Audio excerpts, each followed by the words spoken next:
¿Qué tal? Buenas tardes, muy buenas tardes. Bienvenidos a una emisión más de Analistas de la Noticia. Iniciando un nuevo mes, iniciando una nueva semana. Con mucha alegría, nos encantan los lunes, al igual que los viernes. Los lunes está lleno de gente que dice que hay un viejo adagio por ahí que ni las gallinas ponen, pero no es cierto. Los lunes es un día de mucho entusiasmo porque empezamos una nueva semana. Gracias a Dios que tenemos un trabajo. Mucha gente que no goza de eso, pues deberíamos de todos de tener un trabajo digno. Esta semana, sin duda alguna, fue una larga semana para algunos que lograron vacacionar, otros que vienen pelados del sol, vienen pelados de la bolsa. Y vienen muchas veces porque no tratan de disfrutar, sino que tratan, o lo que hacen es abusar. Y el abuso ya se sabe a qué es lo que lleva, pues, o sea, a lo que conlleva. Semana intensa también para aquellos entes que se encargan de vigilar que otros estén bien, que otros pasen de la mejor estancia en los lugares donde van, que pasen en buena compañía, que no abusen, que no se estén metiendo al mar ni a las piscinas, siempre con las recomendaciones, y nos referimos a los entes generalmente de socorro y entes que se encargan precisamente de hacer este tipo de trabajo. Ya se presentó un informe oficial que esta tarde nos acompaña el ministro de Copeco, el abogado Darío García, y también Yancy Araceli López, a quien felicitamos por aquí. Quien estuvo de cumpleaños, no dice cuántos, dice solo cuántos me calculan, ya. Pero bien, felicidades también, fue una semana muy ajetreada. Don Darío, gracias por atendernos. Buenas tardes, ¿qué nos puede decir de esta semana? Hola, un gusto, licenciado. Espero me disculpe, pero me encuentro siempre dando seguimiento a varios operativos y me encuentro por la calle, busqué un espacio donde poderlos atender. Así que disculpen el ruido de ambiente, como ustedes dicen. En efecto, el día de ayer, bueno, primero gracias a la compañía Yancy también, gran trabajo que hemos hecho con el CONAPREN, donde la Cruz Roja ha hecho un trabajo fundamental, año tras año, ayudando enormemente a toda la población hondureña, y más este año cuando algunas instituciones, por ejemplo, por parte del gobierno de la presidenta, se han visto fortalecidos en la logística y que ha ayudado enormemente a que tengamos cifras positivas. Creo que esa sería la conclusión en este momento de la Semana Santa 2024, que hemos alcanzado las cifras positivas que año tras año vamos buscando tener. Siempre hemos querido tener una tasa de cero incidencia, lamentablemente no se ha podido, pero nos llena con satisfacción, y esto lo decimos siempre con el permiso de la familia doliente. Siempre hemos bajado año tras año la estadística de fallecimiento, tanto por ahogamiento o sumersión, así como por accidentes viales. Lo ideal es que no murieran, no tener que contabilizar una tan sola vida, porque es tan valiosa la vida humana que una persona que pierda la vida ya prácticamente enluta la semana completa.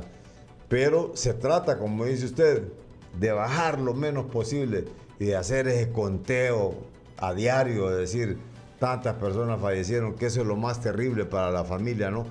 Aquí se ven como estadísticas y se ven frías, pero la labor que hacen, sin duda alguna, es una labor titánica para que ni siquiera una vida humana se pierda. Así es, Yancy. Así es, Carlos, buenas tardes, Darío, y gracias por estar aquí, ¿verdad? Y dar a conocer todo el trabajo arduo que hicimos, pues, en los cuerpos de socorro, los de seguridad.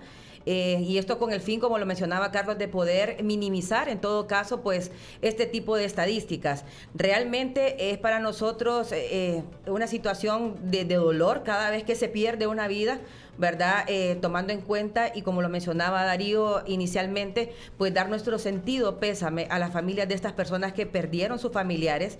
Sin embargo, pues también resaltar todos los aspectos positivos que también nosotros llegamos a incorporar en estas acciones oportunas, y considerando, Carlos, que para este año se hizo el rescate de más de 100 personas. Eso implica que esas 100 personas pudieron haber fallecido, pudieron haber muerto, enlutado más familias en este país, y gracias al oportuno trabajo, ¿verdad?, de los miembros del CONAPREN, hoy podemos decir de que esas personas están vivas y están en su familia. Sí, en cuanto a las estadísticas, ¿qué nos puede decir, abogado García, en comparación al año pasado y en relación a este año? ¿Qué hallazgos se encuentran? Sí, por ejemplo, una cifra estadística muy buena es que el año pasado, por ejemplo, se movilizaron 2 millones de personas. Este año se movilizaron 2.400.000 personas, pero sumado a esto se realizaron 4 millones de viajes. ¿Qué significa esto? O sea, estas personas se movilizaron en muchas ocasiones de ciudad, retornaban a su casa y al día siguiente se movilizaban a otra ciudad. Esto trajo una derrama económica de 4.500 millones de lempiras. Eso es altamente significativo, ya que viene a dinamizar por completo la economía nacional, no solo del sector formal, sino que también del sector informal. Sumado a esto, en cuanto a incidencias por fallecimiento, hubo una reducción del 30%.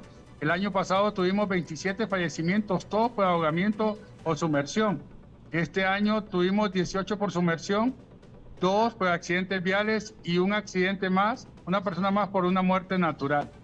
Eso son cifras positivas que van disminuyendo año tras año. También este año las horas de prevención o de mitigación fueron altamente considerables. Realizamos más de 23.000 pruebas de alcoholímetro o alcoholemia, de las cuales solo 700 aproximadamente salieron positivas. Es una tasa de incidencias altamente bajísima, lo cual denota que la población hondureña acató la medida. Que el eslogan producto de IATFA, por ejemplo, de que si toma no maneje, fue cumplido por la población en general, y que en el caso de que si alguien tomó, pues designó a otra persona. Esas son, entendiendo cuáles son las mayores tasas de incidencia año tras año y acatando y atacando también esas, es donde hemos encontrado algunas cifras. Hablar de los rescatados, como le estaba diciendo, por ejemplo, Yancy, es bastante significativo. Siempre pedimos mayor prudencia de la población hondureña. Sabemos, por ejemplo, que algunos casos que debemos de utilizar como ejemplo. Por ejemplo, yo no me canso de repetirlo, tuvimos un episodio o una escena donde 2 jóvenes querían trasladarse en moto acuática desde Ceiba hasta Utila, no conociendo primero de cómo manejarse en un mar Caribe, cuáles son en este caso las coordenadas que debían de utilizar, si la máquina o en este caso la moto acuática era suficiente para llegar a su destino. Gracias a Dios la naval los rescató en medio del trayecto y no pudieron estar en las cifras o en estadísticas de fallecidos. Pero ese tipo de imprudencias que todavía se dan son las que en muchas ocasiones hacen que no podamos llegar a esas 0 incidencias que estamos buscando año tras año. Pero bueno, rescatando que eso fue un hecho aislado, que la mayoría de la gente, los 2.4 millones de personas que se trasladaron, en su mayoría acataron las medidas que como autoridades de la Comisión Nacional de Prevención en movilizaciones masivas establecimos para esta Semana Santa 2024. Sí, ahí vamos a mostrar las estadísticas y esta tabla también que nos han proporcionado en cuanto a lo que se manejó, Yancy, en cuanto a lo comparativo a la Semana Santa y lo que también el ministro Darío hacía sus acotaciones, incluso hasta las licencias y todo, coincide ahí. De hecho, quiero resaltar algo que mencionaba Darío. La situación de ese incidente como tal, ¿verdad? De ese rescate que se hizo por parte de la naval, y de igual manera tomar en consideración que no solamente era un escenario de movilización masiva. Dentro del escenario de movilización tuvimos 2 situaciones meteorológicas, considerando la entrada del frente frío. Entonces, hay situaciones, Carlos, que nos van generando el hecho de preposicionarnos mejor, redoblar esfuerzos en ese sentido, y esto es evidente. Si usted recordará, para el año pasado no contábamos con una situación de un escenario de un frente frío, y para este año sí. Y ese tipo de situaciones conlleva a incidencias en mar y de igual manera en temas de carreteras. En vista de que las carreteras están húmedas, hay derrapes. Bueno, ustedes lo pudieron observar a inicios de semana, las situaciones que teníamos en la CA5 específicamente. ¿Cuántos vehículos derraparon? Y eso se explica el por qué los muertos por sumersión también, de Exacto. repente, en De algún hecho, momento. sí, correcto. Y mire, de hecho, mencionar algo. Lo mencionaba Darío. Personas que se habían trasladado en una jet ski y estaban haciendo actividad acuática cuando realmente no se contaba con las condiciones y ya se había dado un pronóstico específicamente para evitar cualquier tipo de actividad acuática. Eso lo tuvieron ellos por parte de la Naval. Nosotros por parte de la Cruz Roja Hondureña hicimos un rescate de 3 personas bajo las mismas condiciones en Tela específicamente. Donde, ¿por qué? Por situaciones donde a las personas se les indicaba, por favor no ingrese, incluso se puso banderas en las orillas de las playas para poder prevenir cualquier tipo de incidencia. Recordemos algo, el tema de las alcoholemias no solamente conlleva tener accidentes viales, sino también a los excesos de confianza y la gente viene, ingresa a la playa bajo el estado de ebriedad, sin poder nadar, sin poder maniobrar y sin poder contar con el estado que se conlleva, ¿verdad?, para poder hacer una actividad acuática. Y si usted puede ver dentro de las estadísticas, la mayor cantidad de personas que murieron son personas de menos de 40 años. O sea, son personas jóvenes, relativamente jóvenes, personas que de repente pueden pensar que el hecho de no hacer una digestión es algo que es cuestión de chiste, podríamos decirlo, pero los médicos hoy por hoy le dicen son de 40 a 45 minutos para que usted pueda hacer una digestión y pueda ingresar en este sentido a hacer actividad acuática. El primer niño que teníamos fallecido, lamentablemente, en la zona de Lepaera, ¿qué sucedió? Se había alimentado y posteriormente no hizo el tiempo necesario y el niño ingresó. Entonces, lamentable, porque quizás este niño ya había estado nadando y había hecho su actividad acuática prácticamente en horas de la mañana sin ningún problema, pero el niño no tomaron las recomendaciones del caso y lamentablemente falleció. Entonces, son situaciones como lo mencionaba Darío, pero sí quiero aportar a esto la situación hidrometeorológica que se dio en el país y que eso conlleva a poder redoblar esfuerzos, dado que son múltiples los escenarios a los que nos estamos enfrentando. Ahora, hay gente que no aparece en estas estadísticas y que de repente no fueron reportadas en el interior del país, gente que se ahoga en pozas, en ríos generalmente, y que la levantan de ahí, se la llevan para su casa y la sepultan y todo. Bueno, de hecho, Carlos, esto entra en un proceso de investigación. ¿Por qué? Porque todos los datos que usted puede ver aquí son datos generados por CONAPREN y que son exclusivamente generados para la movilización masiva. Usted puede encontrar el cadáver, el cuerpo de una persona flotando en un río, puede ser, en una laguna, pero esto conlleva una investigación por parte de los entes. ¿Por qué? Porque no precisamente puede ser por un tema de movilización masiva, sino que puede ser por otro tipo de circunstancias. Entonces, lo que usted ve reflejado y que el comisionado, bueno, en este caso, perdón, el ministro acaba de mencionar, son situaciones específicamente que van relacionadas con este tema. Hoy miraba el encabezado de un diario donde decía 81 muertes, decía, para esta Semana Santa, pero en esta Semana Santa hubo muertes violentas, otro tipo de incidentes que conllevaban a situaciones de accidentes viales de repente, pero en ciudades que no tenían nada que ver con el tema de la movilización. Sí, fíjese que ahí es donde quiero llegar también, porque, por ejemplo, hay medios digitales y hay en medios escritos sí vi poco, pero sí, 81 muertes en esta semana. 81 muertos dejó Semana Santa. ¿Y por qué en algunos aparece 21 o 23 creo que es? Son 21, lo mencionaba el ministro. En 21, 21, sí. Sobre eso... Sí, entonces ahí es donde quiero... Sí, ministro. Mire, ahí la cifra está... Tenemos problemas de... Ya. Sí, ahí ya. Sí. Mire, nosotros el día de ayer, por ejemplo, todas las instituciones del CONAPREN dieron un informe, no solamente general de Semana Santa, sino que también de otras atenciones que se tuvieron. Recordemos que no se detiene. Hay incidentes habituales que se dan todos los días, como por ejemplo decía Yancy, choques. Usted, digamos, no salió de su ciudad, se movilizó a un supermercado y en el trayecto tuvo una colisión con otro vehículo Esa, por ejemplo, estadística no es de Semana Santa, esa es una estadística habitual.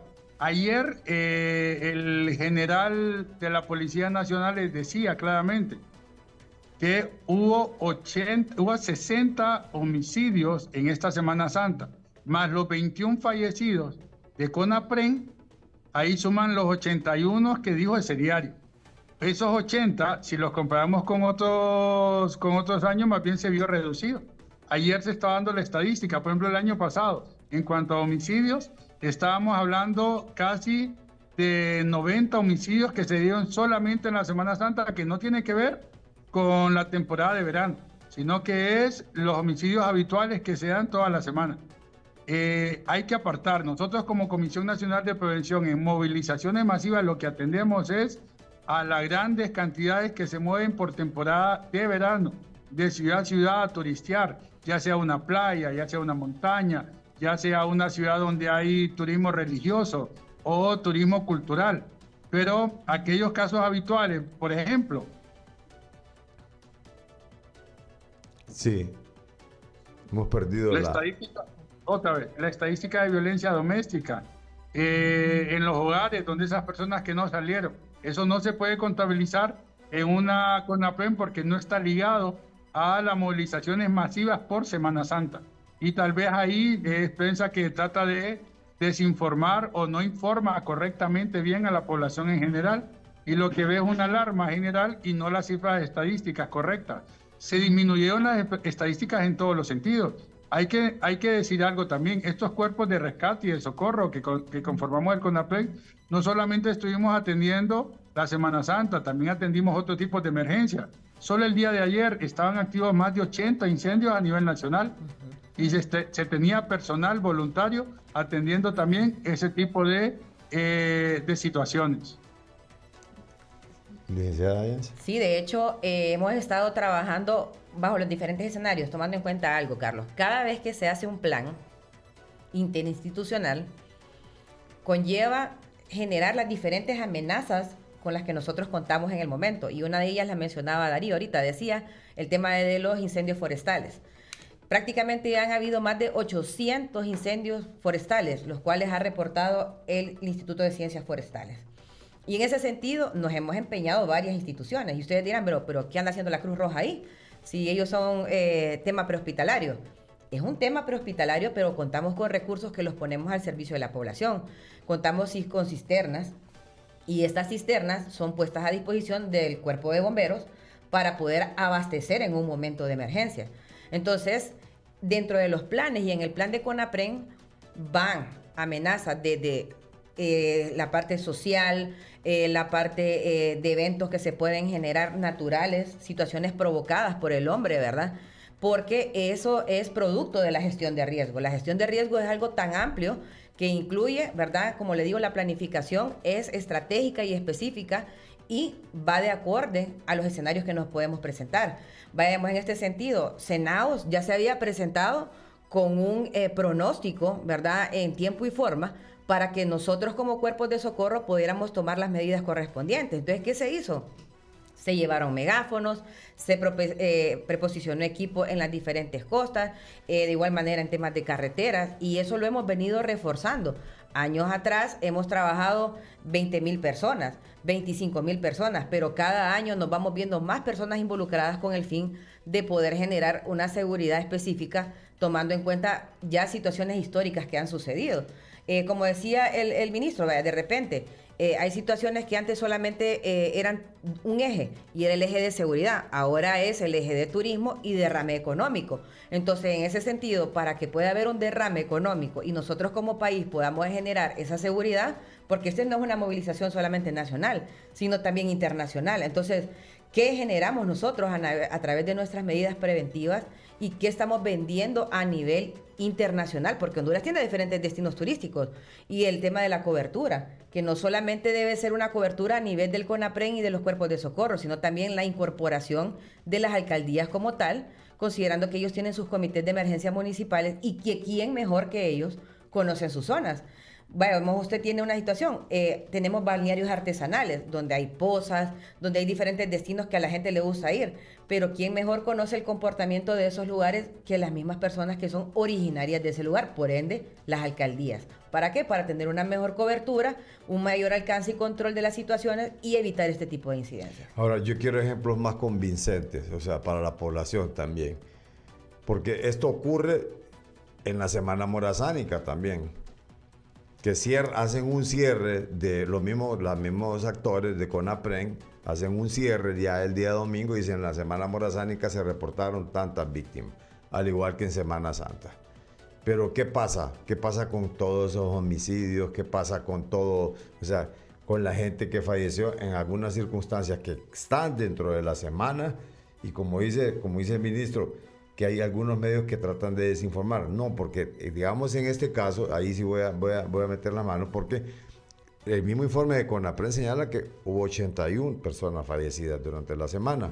Pero entonces hay que saber diferenciar cuando se trabaja con una estructura completamente organizada, que es CONAPREN, que hace un conteo debido a las movilizaciones, pero dentro de esas movilizaciones hay personas que han fallecido, pero ¿en qué circunstancias fallecen y por qué no incluirlas en ese número de personas fallecidas?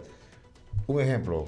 Bueno, le voy a poner un ejemplo. Ayer en la segunda avenida de Comayagüela hubo un asesinato de una mujer, específicamente, ¿verdad? Y eso es algo que no entra dentro del tema de Semana Santa. Entonces, de repente, esa persona está dentro del conteo de las 81 personas que fallecieron, porque dentro de esas 81 están agregando muertes específicas por temas de homicidios, por temas de otro que no conlleva a un tema específico que tiene que ver con la Semana Santa. Vaya, tenemos otra situación, lo que sucedió en Omoa. ¿Qué pasa en Omoa? Hay una persona que muere, le da un paro, ¿verdad? Pero esa persona, como lo mencionaba Darío, está dentro de las estadísticas. ¿Por qué? Porque esa persona sí hizo una movilización a la playa. En este sentido, esa persona andaba haciendo turismo, era un señor, salió de la playa y estando fuera de la playa, el señor pues lamentablemente falleció. Entonces entra porque él estaba dentro de una movilización en ese momento. Pero hay incidencias específicas como el tema de muertes, asesinatos, personas que han sido de repente acribilladas que no entran porque no están dentro del tema de la movilización y son situaciones e incidencias que usted las puede encontrar a diario, Carlos. Pero sí puede ocurrir, ministro, digamos que en una playa estén un par de jóvenes ingiriendo bebidas alcohólicas y que de repente se dé un hecho violento y que mueran personas ahí. Eso sí entraría en esa estadística. En efecto, el ejemplo que usted acaba de decir es el que nosotros tomamos en cuenta como parte del CONAPREN. Yancy lo está explicando bien también. Vaya, nosotros tenemos 117 lesionados por accidentes viales. Eran personas que se trasladaron a algún centro turístico, tuvieron alguna colisión, algún choque y están en la estadística de lesionados. Tenemos, por ejemplo, 24 lesiones por armas blancas, que ese es el caso que usted está diciendo. No fallecieron, pero sí tuvieron alguna pelea. Vimos videos, por ejemplo, en la playa de Tela, donde hubo un enfrentamiento entre varias personas que estaban disfrutando del verano. Esas personas, la estadística de sus lesiones están dentro del CONAPREN. Tuvimos 4 lesionados por armas de fuego también. Significa que hubo algunos pleitos en lugares turísticos donde se utilizó un arma de fuego y se provocó una herida hacia otra persona. Esas personas que se movilizan con intención de disfrutar del verano son las que entran dentro de la estadística de la Semana Santa o del CONAPREN. Ya la estadística habitual es la que ya se toma como una estadística normal. Lo que estamos viendo es el incremento, por ejemplo, que se puede dar. Vaya, nosotros día a día tenemos un consumo de combustible. Por ejemplo, ya todas las empresas que distribuyen el combustible nos dijeron que en Semana Santa iba a haber un 8% de incremento en el gasto del combustible o el uso del combustible. Esa estadística es la que nos dice a nosotros cuánto es la movilización que puede haber, cuánto es el impacto que se causa tanto en la economía como también en la movilización de las personas en un feriado de una semana completa como ser Semana Santa, como ser Morazánico, por ejemplo el 15 de septiembre, que es un día, pero que hay movilizaciones masivas a nivel nacional, o otro tipo de movilizaciones como por ejemplo la Basílica la feria de la Virgen de Suyapa, que se da en Tegucigalpa, o las ferias también de cada ciudad, que son movilizaciones masivas ya aisladas, es decir, de cada ciudad correspondiente. Esas son las cifras que nosotros vemos y son las que presentamos a nivel nacional. Repito, ayer se hizo un ejercicio distinto en la CONAPREN de Semana Santa. Se quiso que cada institución de forma transparente rindiera un informe no solamente a las autoridades del CONAPREN, sino que a la población en general, para que se vean todas las actividades que como gobierno estábamos realizando, que no solamente era la Semana Santa, que atacábamos toda la problemática que día a día o de forma habitual se aborda en todo el territorio nacional: incendios, homicidios, violaciones, cualquier otro tipo de injerencia que pueda haber, el tema migratorio, por ejemplo, que no se detuvo. Recordemos que no solamente se atendió a los extranjeros que venían a visitar Honduras o hondureños que retornaban a su país para pasar las vacaciones, lo que también se siguió atendiendo, por ejemplo, el fenómeno migratorio, que son todos estos migrantes de países como Venezuela, como Haití, etcétera, que atraviesan desde Nicaragua a Honduras para llegar a Guatemala y poder llegar a un destino final que normalmente es Estados Unidos. Todo ese tipo de problemática se atendió por todos los cuerpos de socorro, de emergencia y de seguridad en esta Semana Santa 2024. Gracias por su deferencia, señor ministro. Sabemos que está ocupado, pero solo le vamos a pedir una breve pausa y al retorno nos dice qué le deja como lección esta Semana Santa y qué pueden mejorar, en qué condiciones pueden, si realmente depende de la población o depende de las autoridades y principalmente de la que usted rectora, para evitar ese número de muertes y ese número de incidencias que afectan cuando hay movilizaciones masivas. Al retorno.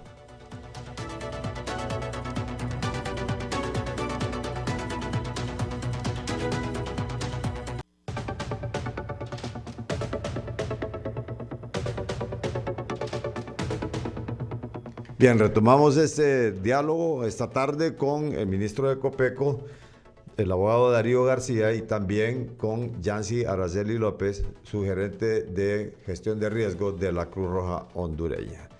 Sobre las lecciones que les ha dejado, ministro, qué es lo que hay que mejorar, qué es lo que realmente llega el mensaje a la población, el mensaje previo, se necesita implementar campañas de concienciación para la población, o es que realmente somos burros, como dicen aquellos. No sé si suena un poco grosero, pero hay mucha terquedad con la gente, o qué pasa. El mensaje no es el indicado, o es que no le llega el mensaje. Pero dígame usted cuál ha sido la lección, qué les deja de cosas buenas y qué les deja que hay que mejorar, o en qué definitivamente hay que eliminar o no. Ministro. Mire, siempre hay lecciones aprendidas, siempre hay un margen de mejora. Nosotros esta Semana Santa, aun cuando consideramos que fue altamente exitosa y que tuvimos números positivos en comparación con las Semanas Santas anteriores, y que felicitamos realmente a la población en general por haber atendido o acatado las instrucciones de las autoridades. Pero hoy tenemos otras lecciones aprendidas. Por ejemplo, el turismo va cambiando. La mayoría de las incidencias no se dieron en las zonas turísticas de alta demanda. Se dieron en balnearios, pozas o en algunas lagunas aisladas. Necesitamos como punto de mejora, nos ha dejado esta Semana Santa, es doblar esfuerzos en esos lugares. Trabajar más en conjunto con las alcaldías, con los comités de emergencia locales, y así también tener un respaldo y un resguardo. Que los cuerpos de socorro tengan un mayor acceso, rápido acceso a esos lugares, para que así podamos minimizar el riesgo de las poblaciones que visitan estos lugares. Creo que es una de las mejores lecciones aprendidas. Siempre se puede planificar de mejor forma estos procesos. Creo que la Comisión Nacional de Prevención de Movilizaciones Masivas puso a disposición 30.000 efectivos voluntarios que sirvieron enormemente, pero siempre creo que poner más puntos de control sería siempre parte de las lecciones aprendidas. Fueron 1.600 puntos de control, pero necesitamos doblegar esfuerzos, y así que esa cifra de 21 fallecidos vaya disminuyendo hasta poder llegar en conjunto a la cifra cero, que es la anhelada por todo el CONAPREN. Muchas gracias, ministro. Muy amable. Gracias por su referencia. Saludos, licenciado, y saludos a Yancy también. Gracias. Bien, ahí te quedó esperando, dijo. Bien. Gracias. Gracias al ministro de Copeco, don Darío García. Yancy Araceli, ¿cuál es la lección que les deja? No sé, me dejó una leve impresión el ministro al mencionar las alcaldías, como que no recibieron mucho apoyo, o fue una mala percepción de parte mía. No la quiero comprometer tampoco, pero no sé si ustedes como son parte de un ente colegiado, en este caso que es CONAPREN, trabajan como todo un ente. ¿Qué pasa con las alcaldías? ¿O no, realmente no pasa nada? Bueno, de hecho, hemos estado, como le mencioné, trabajando fuertemente en estrategias donde incorpora a cada quien, ¿verdad? A cada institución, a cada organización de acuerdo a su competencia legal, ¿verdad? Y en este caso, nosotros somos un ente auxiliar. Somos un ente auxiliar. No es coercitivo tampoco. No, exacto. Y es auxiliar a los órganos del Estado. Y en este sentido, nosotros somos una organización sin fines de lucro. O sea, todo lo que se empeña, todo lo que se administra y todo lo que se pone a disposición es con fondos propios. Sin embargo, se ha estado haciendo hincapié, y usted acaba de escuchar hace un momento, donde decía dónde son la mayor cantidad de lugares donde se dan incidencias. Nosotros tenemos cobertura en algunas zonas en específico, tomando en cuenta la movilización para esta zona, pero sí se necesita el reforzamiento por parte de las alcaldías en las zonas específicas, como en lugares donde hay balnearios artesanales, que estos estén identificados, y no solamente identificados, Carlos, sino también el hecho de que estén señalizados. ¿Y por qué hablo de señalizar? Normalmente cuando se le da un permiso de operación a un balneario, ¿qué es lo que le solicitan? Extintores, rutas de evacuación, que en este caso también haya una señalética donde están las piscinas para ver el nivel de profundidad. ¿Qué es lo que sucede? Usted se va, un ejemplo por decirlo así, para Olancho, y usted encuentra ríos en Olancho para bañar, porque usted le dicen de que esa zona es linda para ir a los diferentes ríos. Pero ¿qué pasa? Es necesario la cobertura de personas que son oriundas del lugar para que también den a conocer cuál es la situación en esos ríos. Porque ¿conoce usted, siendo de Tegucigalpa, la situación actual de los ríos de Olancho? No la conoce. Y usted puede ver de que hay personas que, intrépidas, ¿verdad? Se ponen bastante creativas y se ponen a hacer clavados, un ejemplo. Número 1, no pueden nadar. Número 2, están bajo la ingesta de bebidas alcohólicas. Y número 3, no cuentan con alguien que les pueda indicar cuál es la condición de ese río.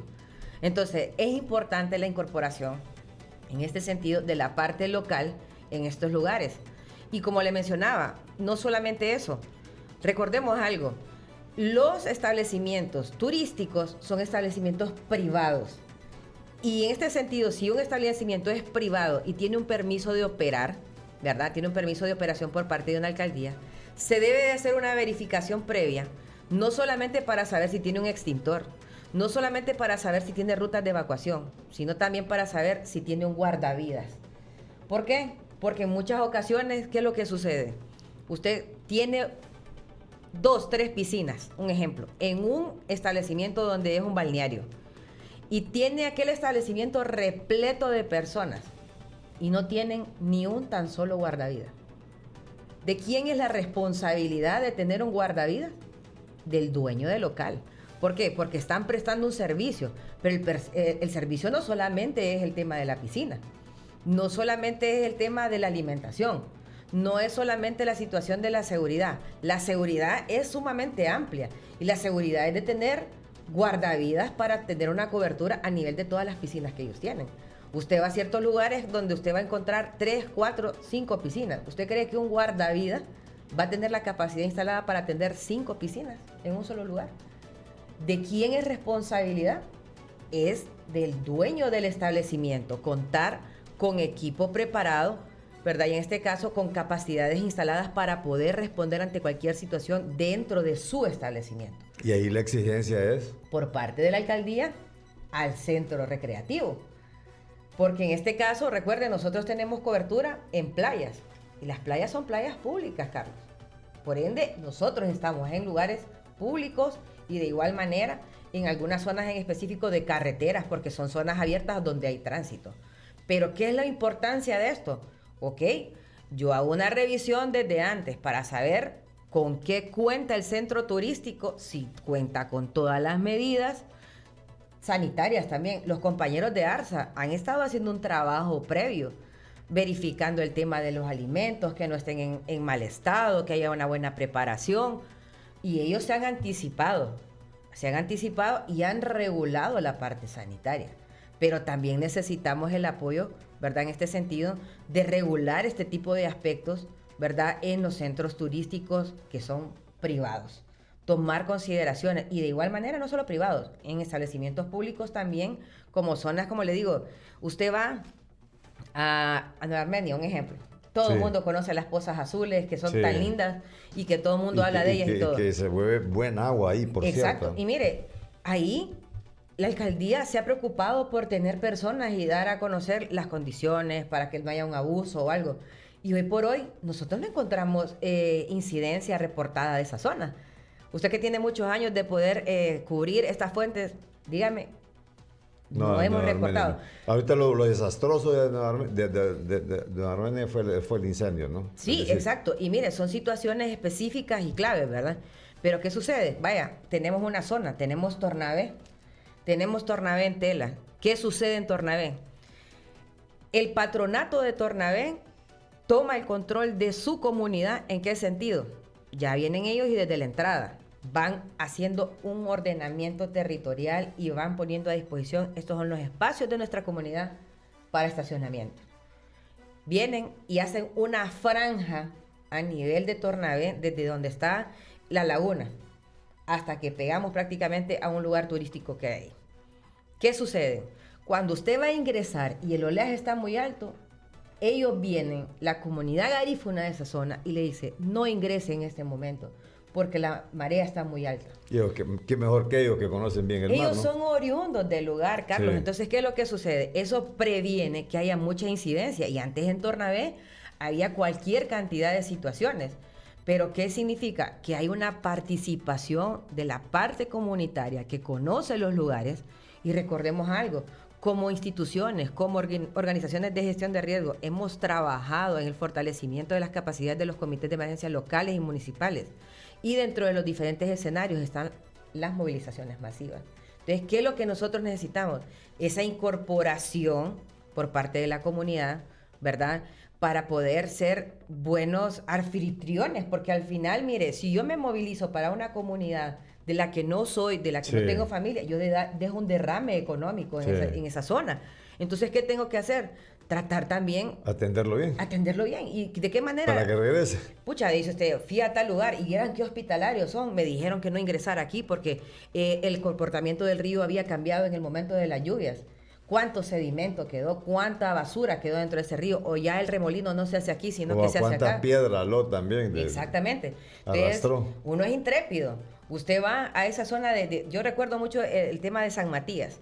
¿Por qué? Porque la gente iba a bañar a San Matías sin preguntar, pero usted encuentra en un lugar una casa en la entrada, que en esa casa ahí viven personas que tienen años de vivir ahí. Sí. Y las personas le dicen, mire, tenga cuidado, no está ahorita un poco seco, o no hay bastante agua, o mire, tenga cuidado aquí, mejor si trae niños, este espacio es mejor para bañar. Entonces, también eso va por parte nuestra, o sea, que nosotros tengamos un acercamiento a las personas oriundas de los lugares para poder identificar cuál es el comportamiento en esa zona.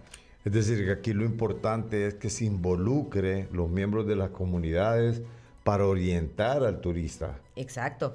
Usted va orientando y créame, si a mí me orientan desde que yo llego, yo siento que ese pueblo es hospitalario, yo siento que ese lugar es hospitalario, que ese lugar cuenta con capacidades instaladas desde sus comunidades, que hay una incorporación por parte de ellas y que hay una organización con los gobiernos locales.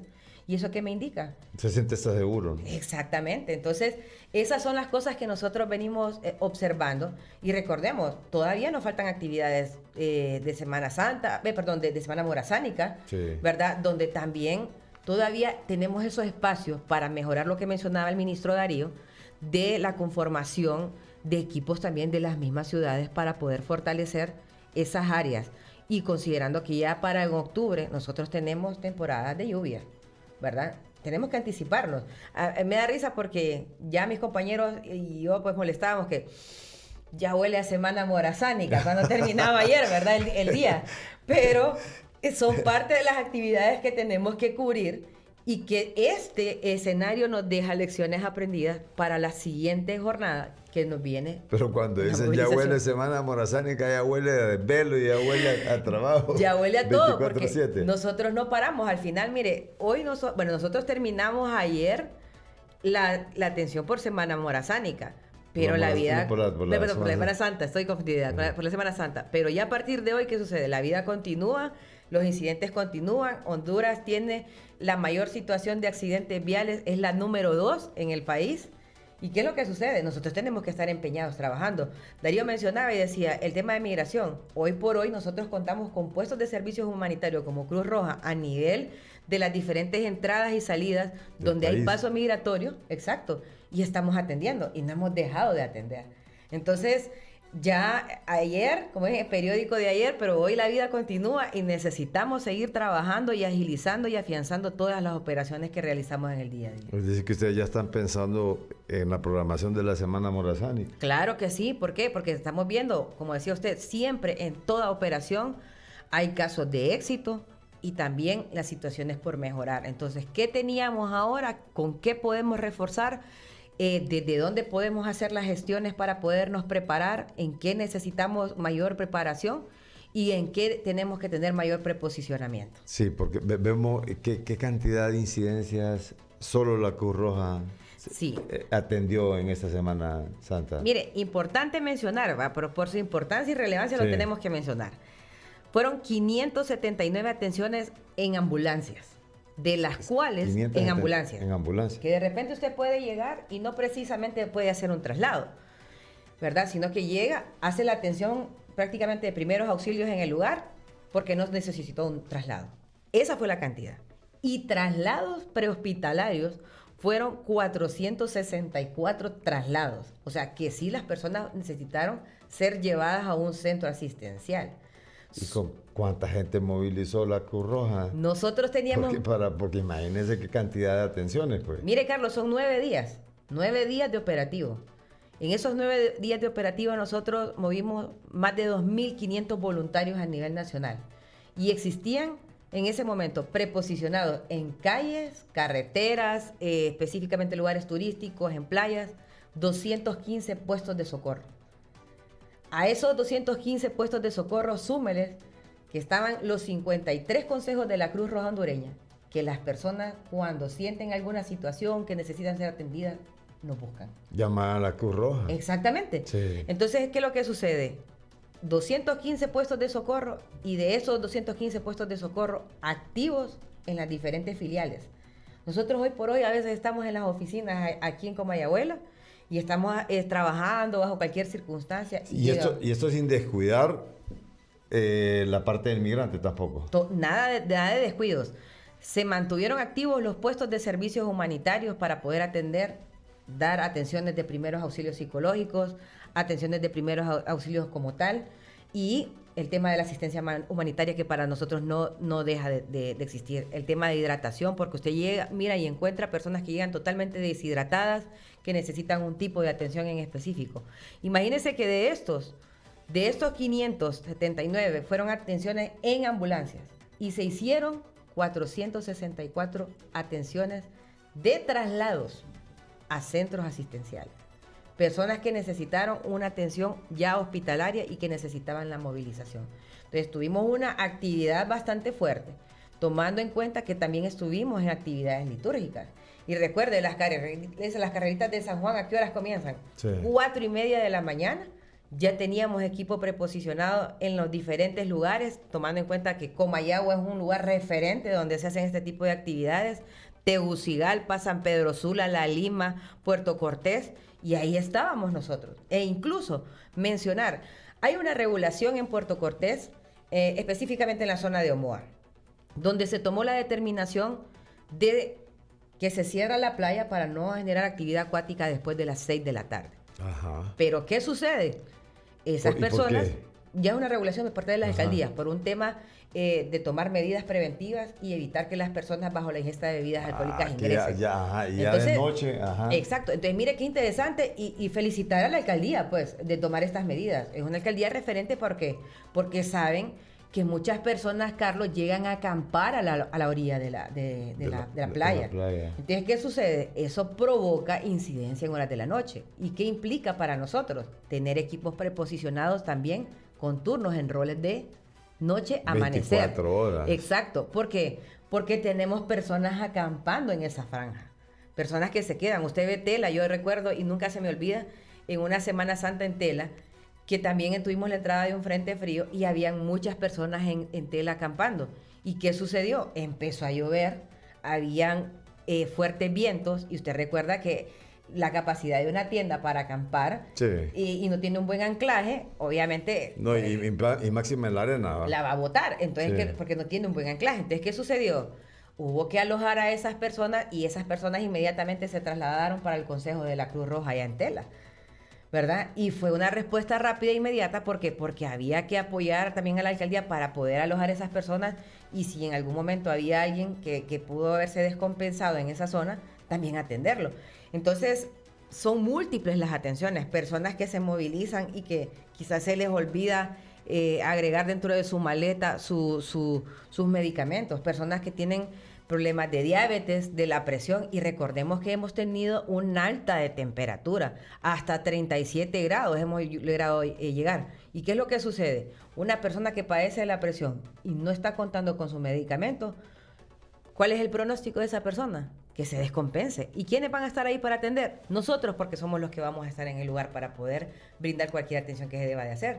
Sin dejar de lejos, como le mencionaba anteriormente, también las coordinaciones que hemos hecho con el Benemérito Cuerpo de Bomberos. ¿Para qué? Para poder apoyar también con nuestras cisternas. No tenemos bomberos, pero recuerde usted cómo sale una persona luego de haber atendido un incendio. Sale descompensada, necesita oxígeno, necesita reanimación. ¿Quiénes están ahí? Los cuerpos de socorro. Entonces, de alguna manera nos vemos vinculados y no podemos dejar a nadie atrás, porque esa es nuestra misión, no dejar a nadie atrás y contemplar dentro de nuestra planificación los diferentes escenarios a los cuales nos podemos ver vinculados.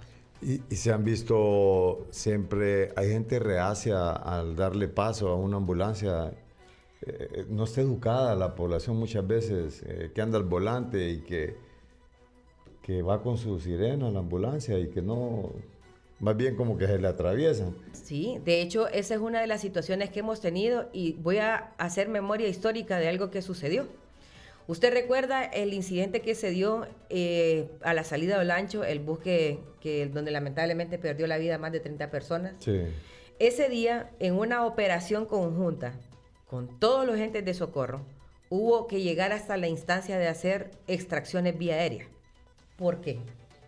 Por el tráfico, porque las personas no nos daban apertura para poder pasar. Llegamos al hospital escuela, y ¿qué sucedía? Usted sabe la aglomeración en esa calle del hospital escuela. Sí. Era duro ver a nuestros compañeros en la zona, bajarse el paramédico para poder venir y poder abrir paso para que pudiera ingresar una ambulancia. Mire, la gente a veces es tan irresponsable que miran que la sirena va vacía, solamente va el paramédico y el conductor. La ambulancia. Sí. Y va con la ambulancia encendida. No es a efectos de que le abran paso porque es que ya quiere llegar a la base. No, es porque esa persona se está trasladando porque hubo una llamada y hay una persona que atender. Entonces, en el momento la ambulancia va vacía porque va a atender. Una emergencia. Va a atender, y son momentos y minutos cruciales para poder recibir una atención y poder estabilizar a una persona. Entonces, yo no le voy a abrir paso a una ambulancia solamente cuando venga llena. No, además no sabe si viene llena también. Exactamente. Entonces, ¿qué es lo que? No, hombre, si van vacíos, dicen. Sí, no es así. Llevan prisa para tal cosa, dice. Y luego vienen y dicen, sí, es que estamos llamando y la ambulancia no viene, pero no saben que no llega porque hay personas irresponsables en el camino que no le están abriendo paso y no les está importando y no son empáticos con la familia o con o la persona que está viéndose afectada y está requiriendo de esa atención. Con el mismo humano, pues, es decir. Exacto. Entonces, no hay, ¿verdad?, esa parte humanitaria. No sabe que puede ser hasta un familiar suyo el que van a atender, pues. Y ya después uno solo dice, mira, que se murió no sé quién, y es que la ambulancia llegó tarde y no nadie se explica que llegó tarde porque lamentablemente hubo personas irresponsables que no abrieron paso al momento que esa ambulancia tenía que trasladarse. ¿Con cuántos miembros voluntarios cuenta la Cruz Roja? Mire, de hecho es importante destacar y yo aprovecho este espacio para enviarle un saludo a todos mis compañeros porque son más de 3.000 voluntarios los que tienen su trabajo, Carlos, Sí. que no reciben un pago para poderse sumar a las acciones que se dieron ahorita. Y en este sentido es la pertenencia del voluntariado, Sí. ¿verdad? El hecho de decir, De yo ser soy empático, exacto, o sea, la empatía. yo soy voluntario, ok, mis jornadas de trabajo terminaron el día miércoles o el viernes, un ejemplo, dependiendo de la jornada que tenga el voluntario, y levanta la mano y dice, yo estoy disponible 3 días. Personas que dejan la comodidad de su casa para poder ir y atender y poder ser parte del fortalecimiento de las capacidades del país para poder responder. ¿Hay inducciones entonces por parte de la Cruz Roja permanentes a esos voluntarios, a ese voluntariado que está siendo parte de la Cruz Roja? Sí, de hecho es un proceso, o sea, la persona que quiere ser parte, ¿verdad? Ser parte del voluntariado tiene que recibir inducciones, tiene que recibir una certificación para poder ser voluntario. Las personas con las que nosotros contamos en el voluntariado son personas que se certifican y que conocen la doctrina de la organización como tal y a qué nos debemos en todo caso, ¿verdad? Y para nosotros es el fin humano. Y en ese sentido se van preparando de acuerdo a las competencias, a lo que las personas van desarrollando, porque nosotros tenemos el área prehospitalaria, pero también tenemos el área de desarrollo social, que incluye el tema de la atención a migrantes. También contamos con el área de gestión de riesgo, que también vemos todo lo que son las operaciones por diferentes situaciones, anticipación ante desastres y también la respuesta en el momento de los desastres. Entonces, la persona se va orientando de acuerdo a lo que van ellos pues demostrando qué es su área, cuál es en la que ellos se van identificando para ir preposicionándolos en cada área y de igual manera fortaleciendo sus capacidades como voluntarios. ¿El gobierno central da algún aporte a la Cruz Roja? Bueno, recordemos que hay fondos específicos que vienen por el área de la Secretaría de Salud y en este sentido, para poder atender hay un fondo, pero la mayoría de nuestros fondos vienen específicamente por los cooperantes, ¿verdad? Y por fondos propios de la Cruz Roja hondureña. Nosotros trabajamos a nivel de los diferentes proyectos que se generan bajo las diferentes gerencias y áreas programáticas, específicamente tocando, ¿verdad?, la parte del Fondo Nacional, ¿verdad?, de la Sociedad Nacional de la Cruz Roja Hondureña y de los cooperantes que están aquí en el país. Recordemos que hemos estado trabajando bajo diversas situaciones en temas de resiliencia, en temas de migración, en temas de respuesta, anticipación ante varios eventos como temas de sequía. Usted podrá verificar y nosotros ya nos hemos anticipado incluso a la llegada de diferentes eventos conforme al tema de los pronósticos y los indicadores que tenemos en el país para poder no reaccionar, sino accionar en tiempo y forma y en debida planificación, para no llegar hasta el momento en que van sucediendo las cosas, porque sí hay momentos en que hay que ser reactivos, ¿verdad? Pero también tenemos el espacio de formación de anticipación y de respuesta ante las situaciones que puedan pasar en el país. Cuéntanos un poco, porque todos nos centramos en la Semana Mayor, Semana Santa, quiere decir, feriado de verano, como le llaman algunos, que no comparten con las cuestiones religiosas. Cuéntenos un poco cómo fue el flujo migratorio y las atenciones con los migrantes en esta semana, si realmente se incrementó, si maneja alguna estadística o aprovechó la gente más bien, en vez de irse para la playa, mejor salir del país de manera como lo hacen, pues. Irregular. Sí, bueno, de hecho, nosotros nos mantuvimos en los puestos de servicio, considerando, Carlos, que el mayor paso obviamente se da por la zona de El Paraíso, Dalí. Estamos trabajando en Trojes, de igual manera en Ocotepeque, sin dejar de lejos el centro también del CAMR, ¿verdad?, que es el Centro de Migrantes Retornados. Y en ese sentido mencionar de que sí hubo actividad, ¿verdad? Hemos tenido actividad, ustedes pueden ver, tenemos personas que aún se mantienen igual aquí en Comayagüela. Usted puede ver cómo pues hay una ronda de personas, ¿verdad?, que son migrantes y que pues se les ha apoyado por parte de otras organizaciones para el tema del alojamiento, mientras ellos pueden económicamente pues obtener el dinero para poder movilizarse, porque es lo que sucede, que hay muchos migrantes que quedan varados en el país debido a que no cuentan con la capacidad económica para poder continuar con su ruta. Entonces, en ese sentido, como podemos ver en el video, nosotros tenemos diferentes servicios. Hay algo que se llama restablecimiento de contacto entre familiares. Y la gente podrá decir, bueno, ¿y eso qué es, Yancy? ¿Para qué lo utilizan? ¿Qué hacen con ese servicio? Ese servicio, Carlos, le permite a la población migrante poder tener un contacto entre sus familiares y ellos, considerando que muchos de ellos vienen asaltados, ¿verdad? Debido en el trayecto, de repente les quitaron sus celulares, cualquier otro tipo de situación, o no traen saldo o dinero para poder hacer una llamada.